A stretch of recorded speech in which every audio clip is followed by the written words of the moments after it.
Factory ಮಾಡೋರಿಗೆ ಬರಬೇಕು. ಜೊತೆಗೆ ಒಂದು ಯಾವುದನ್ನಾದರೂ ಪರ್ಮಿಷನ್ ಕೊಡಬೇಕಾಗಿತ್ತಪ್ಪ ಅಂದ್ರೆ ಅದ್ರ ಎಲ್ಲ ಸಾಧಕ ಬಾಧಕಗಳನ್ನ ವಿಚಾರ ಮಾಡಿ ಕೊಡಬೇಕಾದ್ದು ಸರ್ಕಾರದ ಕರ್ಮನೂ ಹೌದು, ಕರ್ತವ್ಯ ಹೌದು. ಆದರೆ ಇವು ಆಗದು ಹೋಗೋದನ್ನು ನೋಡಿದಾಗ ಇಂಥ ಘಟನೆಗಳಾದಾಗ ಮಾತ್ರ ನಾವು ಮಾತಾಡ್ತೀವಿ, ಒಂದೆರಡು ವರ್ಷ ಮಾತಾಡ್ತೀವಿ, ನಂತರದಲ್ಲಿ ಅದು ಮರೆತು ಹೋಗಿಬಿಡ್ತದೆ. ಪಾಪ ದುರಂತಕ್ಕೆ ಸಿಕ್ಕವ್ರಂತೆ ಅವ್ರ ಮನೆಯವ್ರಂತೆ ಶಕ್ತಿ ಇಲ್ಲದ ಕೆಲವು ದಿವಸ ತಿರುಗಾಡೋ ಅಡ್ಡಾಡೋ ಏನೋ ಒದ್ದಾಡೋ ಹೋಗ್ತಾರೆ.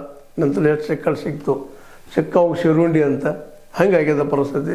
ಈ 8 ಜನಕ್ಕೆ ಎಷ್ಟು ಮಟ್ಟಿಗೆ ಸಿಗ್ತದೆ ಪರಿಹಾರ ಗೊತ್ತಿಲ್ಲ.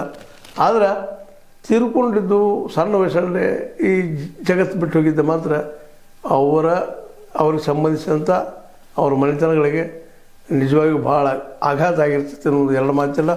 ಅದು ಅವರಿಗೆ ಭವಿಷ್ಯ ಆಗುವಂತಹ ಸಿಗುವಂಥ ವ್ಯವಸ್ಥೆ ಈ ಇನಾಮದಾರ್ ಫ್ಯಾಕ್ಟ್ರಿ ಕಾರ್ಖಾನೆ ಅವರು ಮಾಡಿಕೊಡಬೇಕು ಅನ್ನುವಂಥದ್ದು ಒತ್ತಡ ಎಲ್ಲರಿಗೂ ಅದು ಎಷ್ಟು ಮಟ್ಟಿಗೆ ಮಾಡ್ಬೋದು ನೋಡೋಣ ಇನ್ನೂ ಆಗ್ತದೆ ಅಂತೇಳಿ.